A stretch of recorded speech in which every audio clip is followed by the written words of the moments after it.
faces here that I don't know. My name's Lisa Shearman. I'm the president of the Bar Association for just a few more months. But I am really excited to welcome all of you to this celebration today. We are here today to honor you and to thank you for all of the contributions that you have made over the past 50 years to this Bar Association and to our legal community.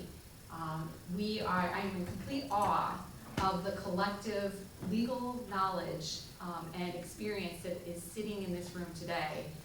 And I'm very excited to hear all of your stories and get to learn a little bit more about each of you as the afternoon proceeds. So I'm looking forward to a very great lunch, getting to meet and learn a little bit more about you and your families, and of course your legal experience and your time here at the Bar Association.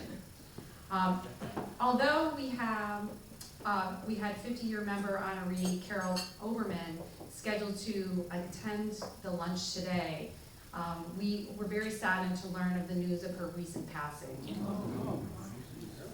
In lieu of remarks, I'd like to just take a moment of silence to honor her contributions to our legal community and the lasting impact that she had made.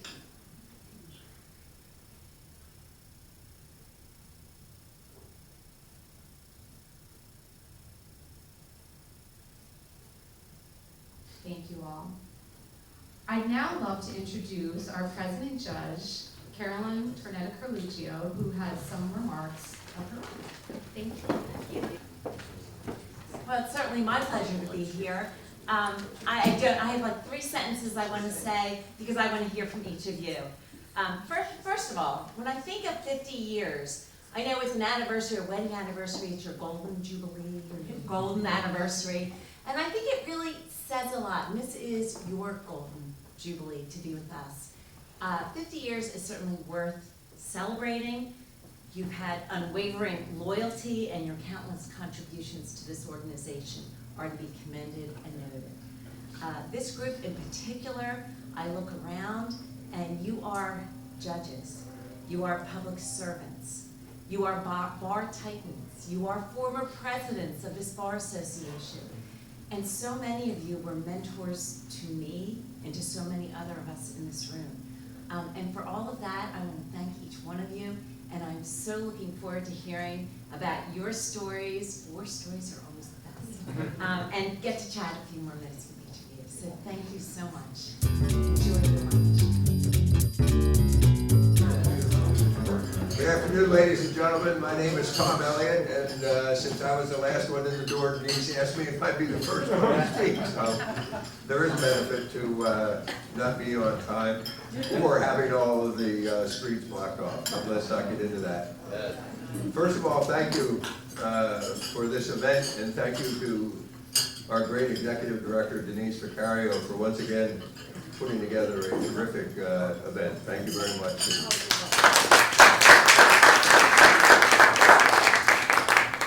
But as an attorney who didn't begin his career in Montgomery County, I can tell you that after a federal clerkship and working in Center City, our firm came here as a result of a disaster, and it's been nothing but a success since we arrived. We were burned out of the Meridian building in 1991, and in fact it's ironic, but today, in 1991, we moved into our space in Bluebell, and we have benefited immensely, both professionally and personally, from the experiences that we've had. We've been welcomed here, and as long as you worked, you got an opportunity to do more work, and that's all you can ask for in a professional and private way. So, thank you very much. I thank you for the opportunity to be the inaugural speaker, misfortunate to be the inaugural speaker, depending on your perspective. So, thank you very much, and I look forward to a nice lunch.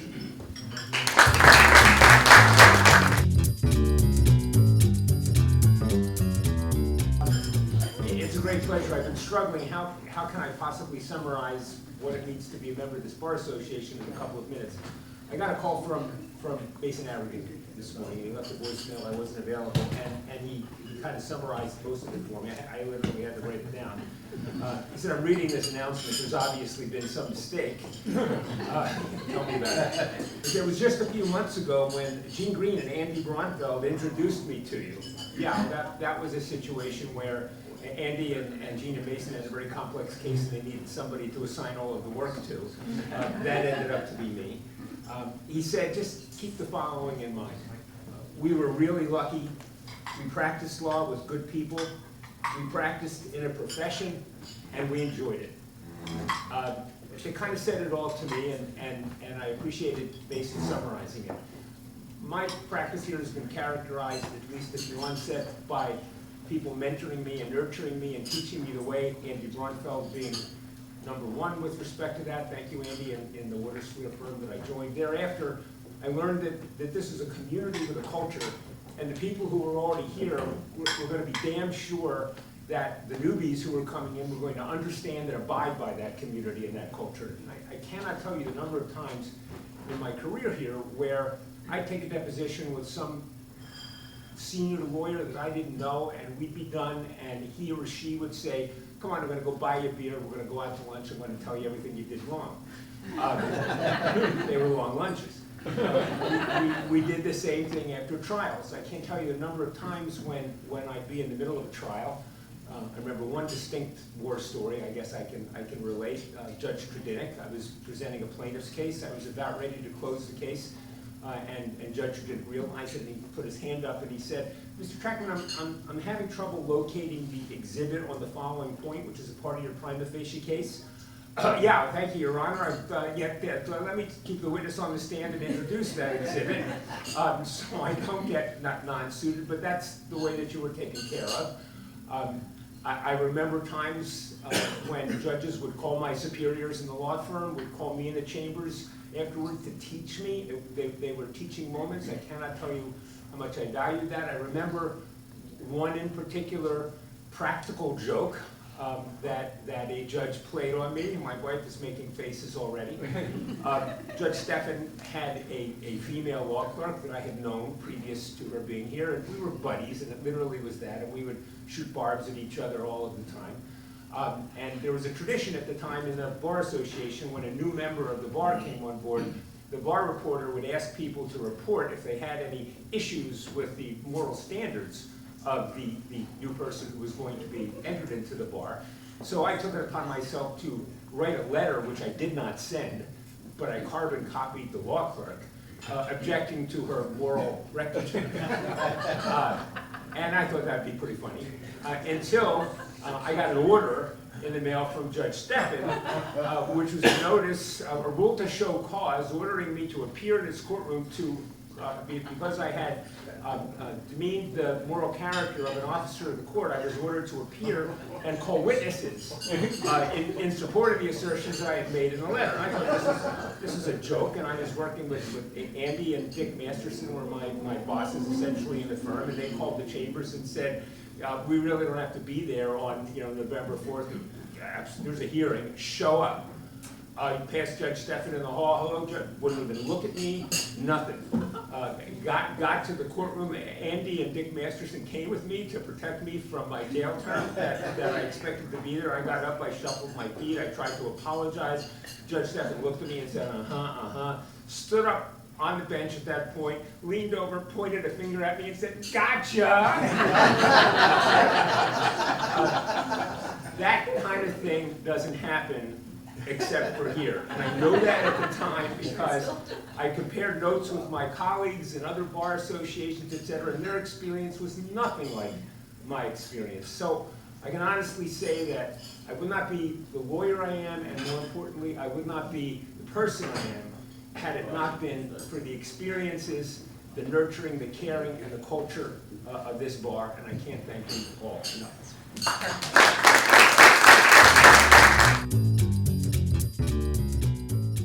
First of all, I'd just like to say, 50 years a member of the Montgomery County Bar is worth more than 100 years anywhere else. All right. And I want to express how thankful I am to the singular support that this bar association gives its members from the time they arrive until they get into their dotage, right here.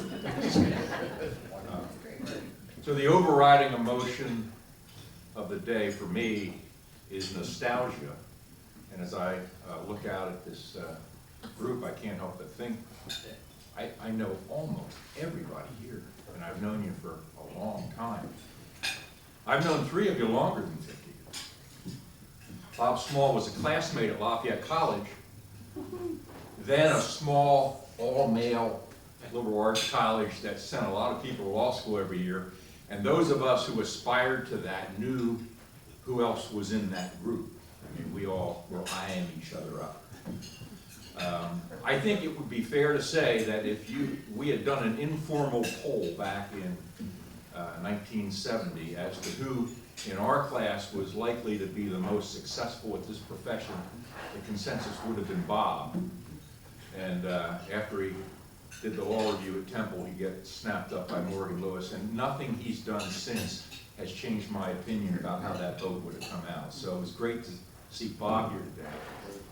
Bill Ferber I met in the summer of 1973 when we were part of that first summer internship group at the Montgomery County District Attorney's Office. We became fast friends and confidants. Nothing's changed in that regard, and although we pursued the same end by different means, I'd say that our careers were fairly similar. And I think it's sweet irony today that as we sit here, both of us are doing mediations. So yeah, Bill, great to see you. I can't believe it's been all that time. Blake Dunbar, where's Blake? Blake's here, yeah. Blake and I met early in the summer of 1974 when we were both law clerks to different judges here in the county. The law clerks here in the county have always kind of formed a social clique, largely because they're the poorest group of lawyers in the county. They have no money. And that was true then. We used to get together on weekends. The deal was potluck at somebody's apartment, and you brought a wine that cost less than $2, and yes, you could find wine for less than $2 in those days. And we played charades, because that didn't cost anything. But the ties that were made back then remained, and it was great to see Blake when I walked in. So the point that I concluded as I was thinking about this was, despite our pride saying otherwise, no man and no woman is self-made. It doesn't happen. So everybody who enjoys any success, leastwise a rewarding career that lasts 50 years, owes a lot to the mentors and the teachers and the people who took an interest when nobody knew whether you were ever going to make it or not. And although I have too many on that list to mention in the short time that I've been given, there are a few that I must acknowledge, some of whom I didn't realize were going to be here today. And that's the truth, Bill Nicholas. But I start out by saying Judge Richard Lau, for whom I clerked. He was a taskmaster, but taught me a great deal. And then we became friends. And then he became my client. And then ultimately, we finished out as colleagues. So that was really, really special. Bill Nicholas, for whom I worked a bit in that summer of 1973, Elsie Chippets. When he was the district attorney, I was one of his assistants, and he did his best to tame the wild horse that I was, sometimes successfully, sometimes not.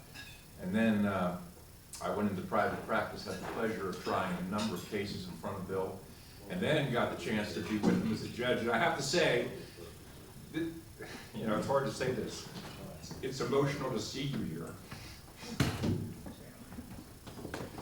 Best judge I have ever seen anywhere that I've seen here.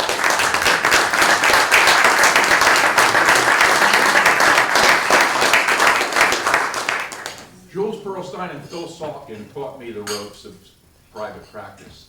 That was a tough start to life, but it was worthwhile, and I owe a lot to them for that. My partner, Eldon Souder, who forgot more law than I'll ever know, was a fount of wisdom and advice, always made himself available to me, regardless of how busy he was, and he always was.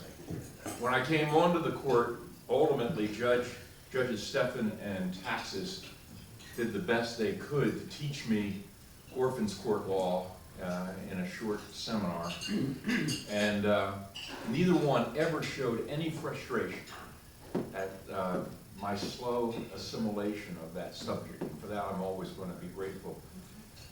Judge Taxis was probably the most humble man I have ever known, who didn't need to be, but was anyway, and I think he best modeled that the day he came in and made me promise to him that if I ever detected a slip in his cognition, that I would fire him. And when I began to protest, he said, "I will not embarrass this court." And I thought, yeah, that's right, you never would and you never did. So that was really special. So those people, and you all had people like that, right? Nobody did this on their own. You get to the end and you realize whatever success we had because people took the time to teach us.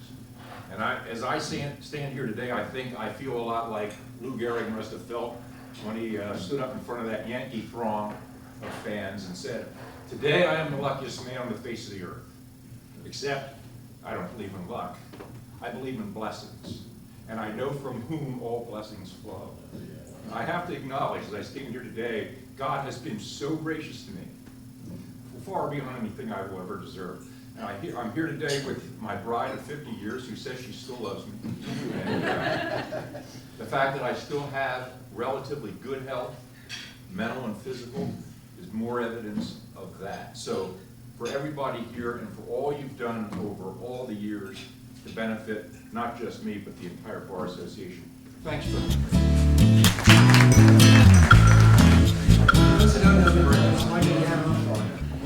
And I am deeply thankful to the Bar Association for honoring all of us here today. I have to admit, when I opened the invitation, I wanted to know if there was somebody else by the name of Michael Yano who's practiced here for 50 years. Because there's just no way in the world that I've been doing this for 50 years. And then I thought to myself, what was I thinking? How could I have done this for 50 years? And the answer is because of all of you and the members of the Bar Association, all who have just, as previous speakers have indicated, who were mentors, who were colleagues, who became friends, and always showed the utmost respect for a young pup who really didn't know anybody at all when he came down here. I remember my first time appearing in a courtroom, and that was, like a lot of people, I worked for Fox & Fox when I first started, and it was an interesting experience.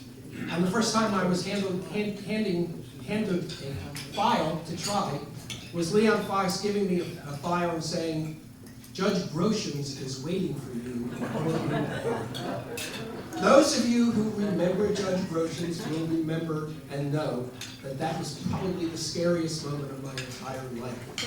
And I walked into that courtroom and Judge Groshans, as he was wont to do, peered over the top of the bench and said, "Mr. Yano, we have been waiting for you."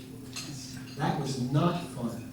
I won that case, but that was the first time that I was actually in a courtroom as a practicing attorney. Like others in this room, I have been blessed and honored by a wonderful family. Thank God, good health. My beautiful wife, Rhonda, is here. My understanding wife, Rhonda, is here. I have to say that. My 3 children, 2 of whom are lawyers. I won't take credit for that at all. One of whom is a rabbi, so I got 1 right. And 11 absolutely beautiful and wonderful grandchildren for whom I live my life all the time. But once again, I want to thank everybody. My experience here, I've only been in Montgomery County lawyer, I don't practice anywhere else. But I want to thank everybody in this room and others who are not in this room for 50 years of wonderful experience.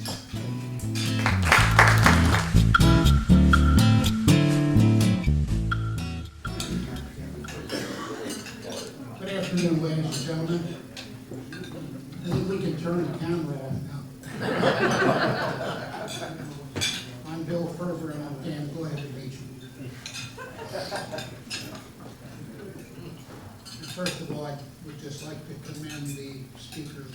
before me for their wonderful reminiscences and words of wisdom.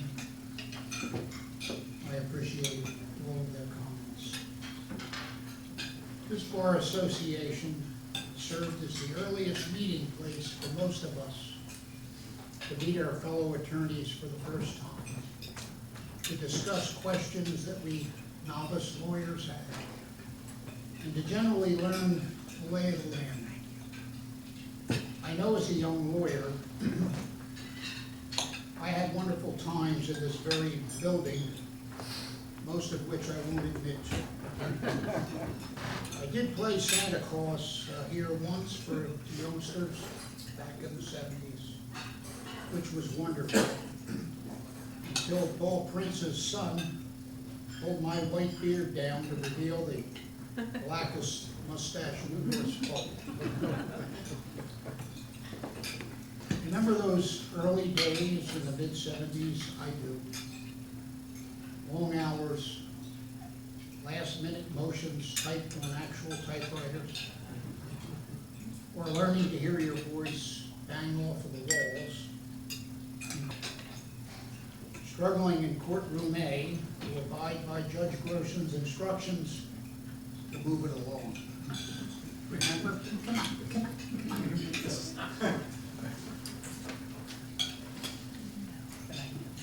Or gathering at the Hofbrauer, other watering holes on Friday nights, laughing about what happened in the courtrooms during the week. I remember on one of those occasions, I watched Greg Luzinski misplay a ball on the left field wall at Veterans Stadium, which cost the Phillies another playoff series with the Dodgers.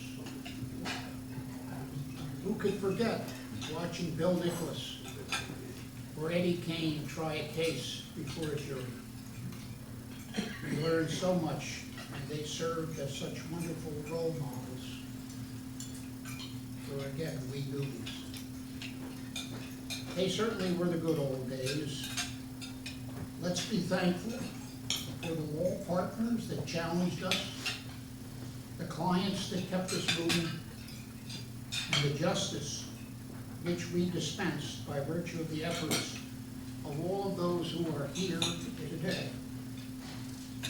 And for those who are no longer here with us, let's hold them in our hearts and honor their legacy as well. I'm grateful to having been part of this illustrious group. Here's to another 50 years.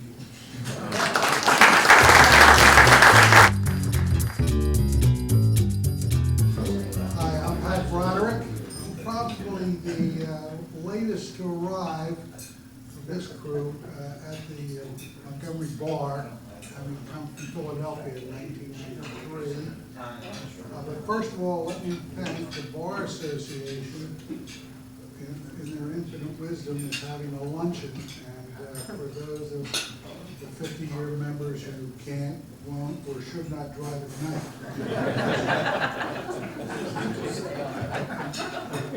Magnificent to step forward for the bar.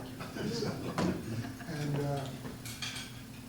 I want to thank the mentors that I had. I remember I came up here and Bill Broadway took me around, showed me the courthouse, and showed me how pieces of the courthouse built in 3 different centuries came together.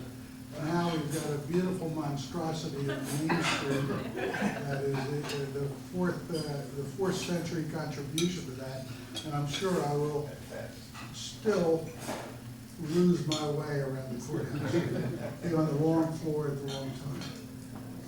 Of course, I want to add my thanks to those mentors that I've had coming up here. Parker Wilson, Pete Dreyer, and more recently Bill Morrow really showed me the ropes. And one of all of them, when I first got here, took me down to lunch at the Bar Association downstairs. And remember, this is a young man coming from Philadelphia.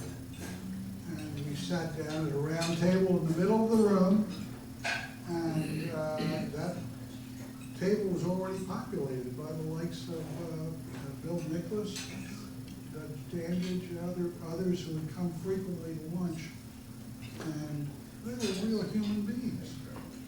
I never sat down and had lunch with judges who were real human beings. Told me more about the Civil War than I wanted to know. I enjoyed it immensely, and it's that collegiality that we all share has been magnificent, and I thank you all for that experience. Thank you.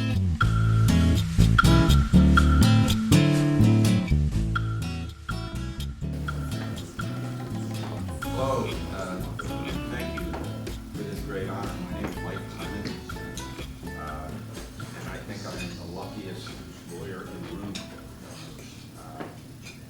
I am a first-generation American. As they say, I couldn't be happier that they got on that damn boat. I have enjoyed the warmth of my family, the nurturing of my family, and this great country. And especially ending up here in the Montgomery County Bar Association. I'm also lucky that even though I way outkicked my coverage, I was able to catch up to Linda and capture her, and have been with her for 54 years. I remember as a second-year law student, I flew in from Chicago.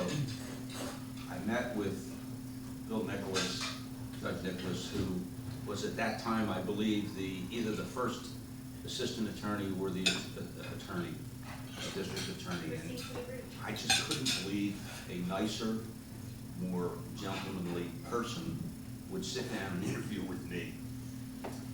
I also had an interview with Morris Gerber, whom I had met from my family. I was much enamored with Morris, and when I came in to meet with him, he was very, very polite, as always, magnanimous, and said, "Michael, I am so sorry. I have an emergency, and I'd like you to meet with my son, Richard." So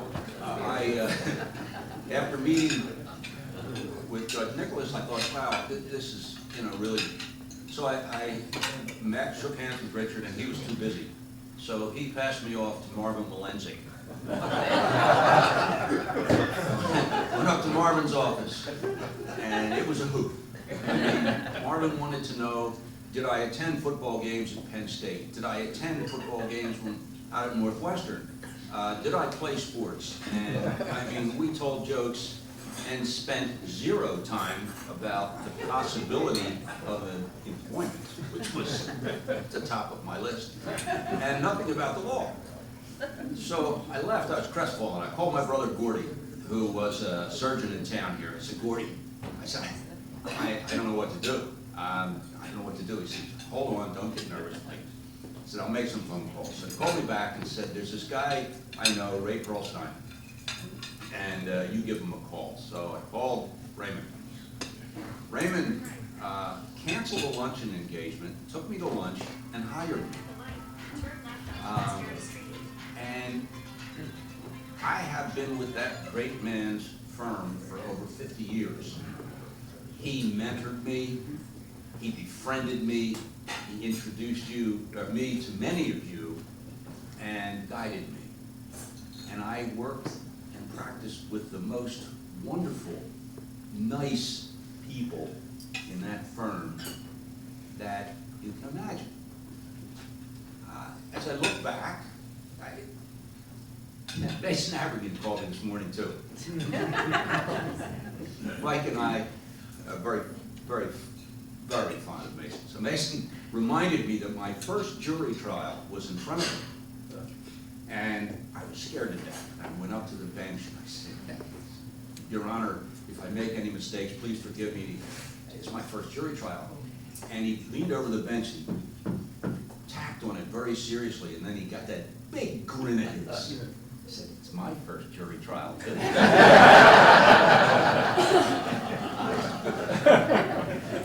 So, as I look back, I think that what the speakers have said before me is so true. I am humbled to have been able to practice among you and before you. I am just so fortunate to be here and with you today, and I owe so much to this association and to the people in my firm, like Michael and Billy and all of the great people I've had the honor to practice with. And I want to thank you from the bottom of my heart.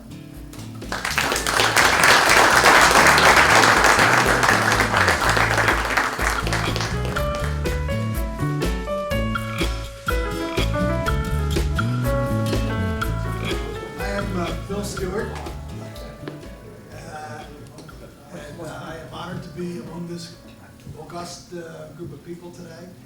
I want to thank the Bar Association and the staff for having put this event together. Really appreciate it. It's very, very enjoyable and to break bread with all you folks. You know, to be in practice for 50 years, you not only have to love what you do, which I think all of us do, but you also have to be in the right environment. And I happen to be very fortunate because I and a handful of other lawyers back in 1995 founded the firm of Captain Stewart. And we've been fortunate enough to experience a lot of success, growth over those 30 years. And I'm very proud of that. Obviously didn't do it alone, like none of us did. But it's not only a successful firm, and I'm very proud of that, but it's also a great place to work. And that's what sustains us, you know, for all those years that we've been working. And so I'd like to really recognize all my partners and all the staff at my firm who have enabled me to, you know, have whatever success I've been able to have. But in particular, I want to recognize one person who I brought with me today. And believe it or not, I have had the same assistant for 40 years out of those 50 years. 40 years. So please stand up, Val. This is Valerie Seitz. And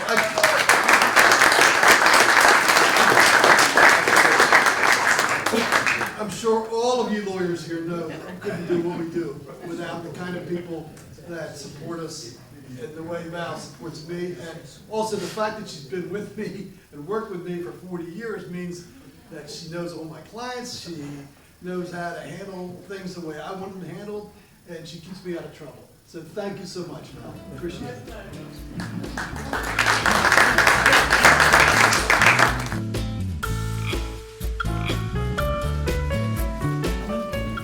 My name is Joe Highland, and I will be brief.